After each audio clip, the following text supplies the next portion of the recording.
Войны я не видела, но знаю, как трудно народу пришлось. И голод, и холод, и ужас.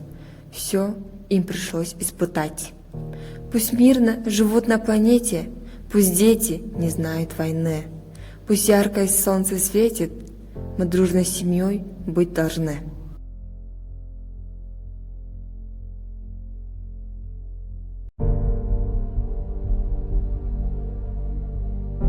День Победы отмечает вся страна, надевают наши деды боевые ордена. Что такое День Победы? Это песни за столом, это речи и беседы, это дедушкин альбом.